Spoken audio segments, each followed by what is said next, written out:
Hi y'all, it's Kate, Kate's Garden Chicken and Cat Rambles. It's a Monday, and there's Miss Pixie.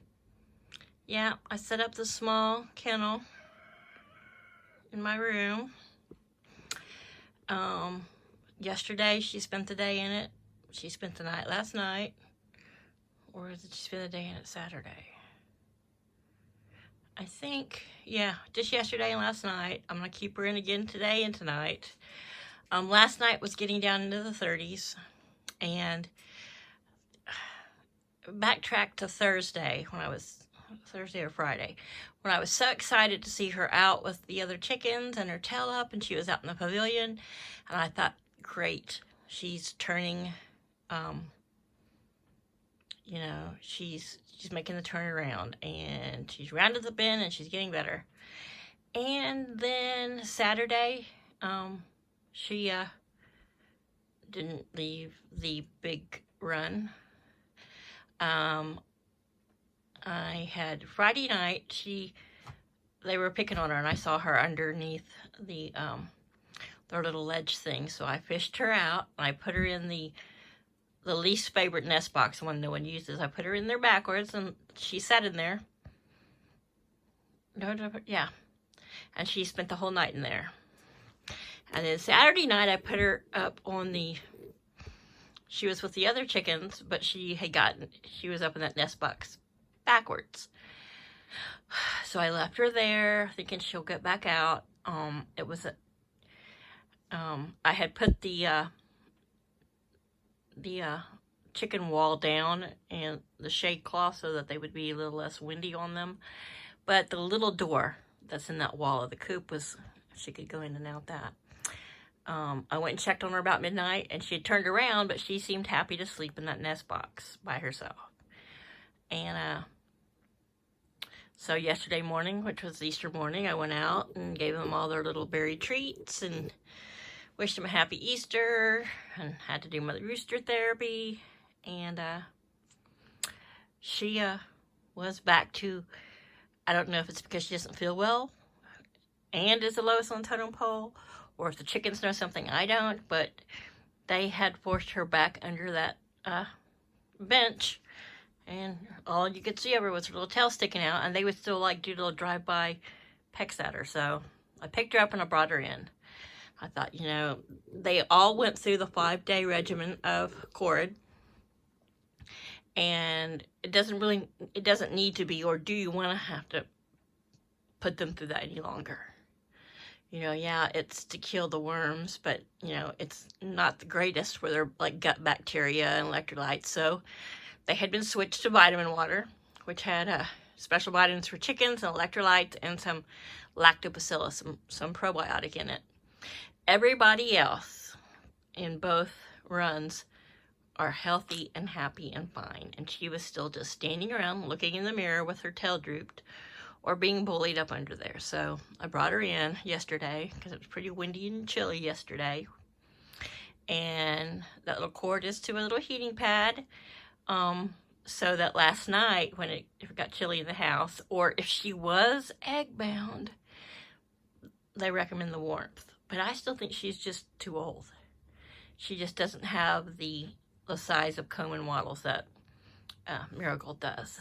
And she's not as dark as Marigold. But watching yesterday and today, Marigold came out of her shell. She wasn't in the Cooper run much. She hung out with the mean girls, or my Heathers, as I've started calling them.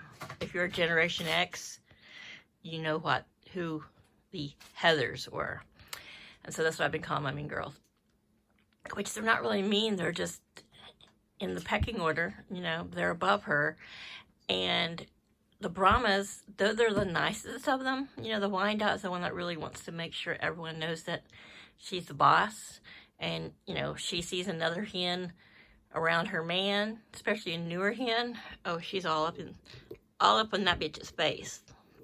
So anyway, the Brahmas are just intimidating. I mean, if either of the Rhode Island Reds had stood up to the Brahmas and pecked them back, they probably could have moved up the pecking order, because the Brahmas just aren't really aggressive. And they're just big, so they're intimidating. But anyhow, I digress. Squirrel in the house, squirrel. She she seemed to be happy. The cat would sit up on top of here. I did put a towel over it last night and part of yesterday afternoon. And it was off in the living room, which has become a big storage room for old furniture and tools, Paul's. But she seemed fine and happy. And she drank a lot of water, which I took it out of the water because all I had was chick waterers other than the ones outside, and they're too shallow. So I put it in my nice bowl there. It's red inside. This morning, she's had an egg today she's been nibbling on, and then she got, a tray of food and veggies. So she's been eating, not a huge amount, but she's been eating, and she's been drinking, and she's been pooing a lot, and it's no longer the mucusy yellow poo. It's actually getting some consistency to it, and I made sure she's got grit, and surprisingly, she really likes sliced rotisserie deli ham. Like you would make a sandwich with. I'm not ham, but chicken. Yeah. I had some rotisserie deli chicken, for sandwiches. And I had a few slices today with my salad, and she thought that was quite yummy. There's still a little piece you can probably see there in her bowl. But she doesn't sit, when it was cooler in the house, she did sit on the heating pad. I've got it on the lowest thing, and there's a couple things on top, towels on top of it, so it's just barely warm. But, she seems fine. She's not walking around, though. She's not talking. She's not bitching wanting to get out. She likes watching chickens on TV, and she's been watching TV, and she's been sleeping. I mean, not overly amount, but, she falls asleep standing up, so I'm really thinking she's older. But I was just worried about her getting picked on. And just in case I was wrong and she was younger than I'm thinking and egg bound, I wanted her to have a less stressful environment.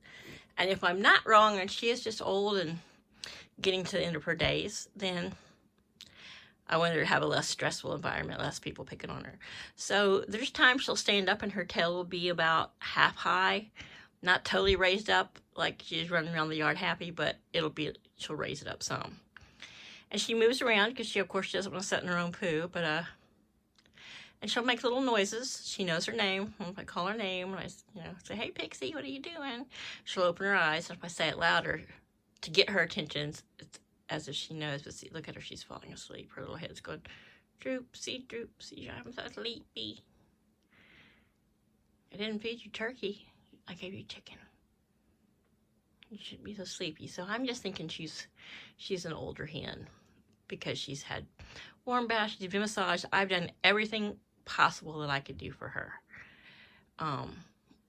She doesn't seem to be in pain anywhere.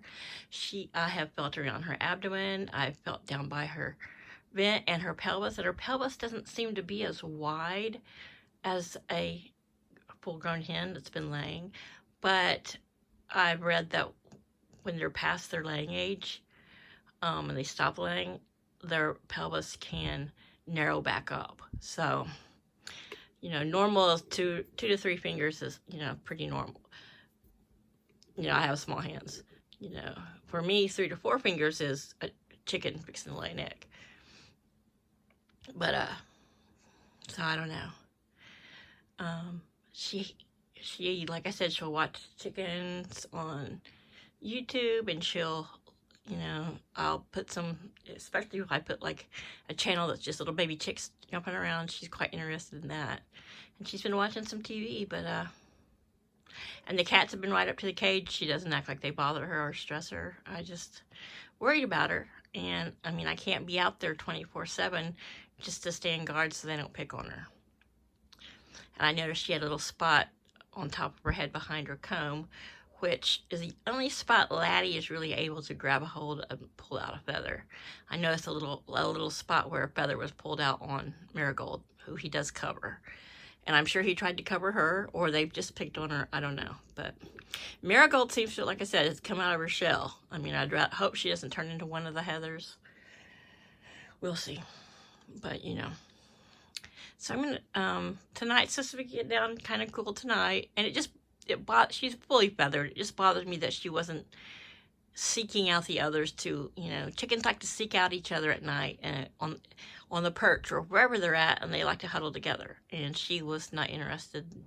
They would go huddle with her, but she wouldn't make a point to go huddle with them. So there's Miss Pixie. Are you sleeping over there, Pixie? It's like I'm trying to. She's opened her eyes and gave me kind of a little side look like, stop saying my name.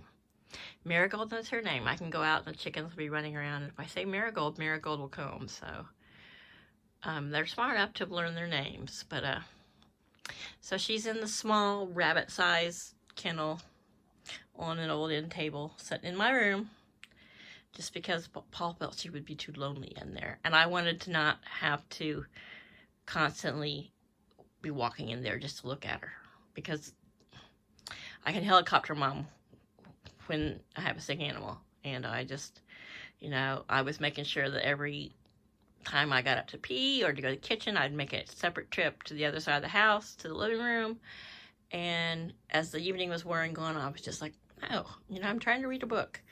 And so I just brought her in here thinking maybe more stimulus, because she did seem to enjoy watching the cats. We gave the cats a bunch of catnip, and they were all high and rolling all around the floor and being, high cats. And she seemed to enjoy watching them play. So I brought her in here so she'd have more stimulus with the cats and me and the television. And she could look out on the hall. So, every time Paul got up and came downstairs to go to the bathroom or something, she would see him walking up and down the hall. And so she didn't seem to be unhappy. I mean, she doesn't particularly want me to pick her up. And I'm sure she's probably sick of that, because I have been picking her up, feeling her abdomen and checking her vent. And, she's had such a thorough going over, She has no parasites. She has no worms. She does not have sauerkraut. She does not seem to be egg-bound. So I'm just going with old age. And we'll just see. Hopefully in the next couple of days, she's going to perk up, and I can put her back outside.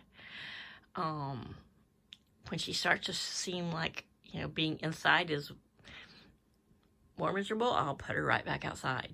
I just, she's, like I said, I've only had her about 6-7 weeks. This would probably be their 7th week, maybe, or they've been here at least 6 full weeks. And so I don't know them as well as I know my chickens I've had a long time, but to know their likes and dislikes and happy or sad. But she's eating, drinking, and pooing, and her poo is looking more and more normal. So I'm hoping that maybe she's getting past this. But until then,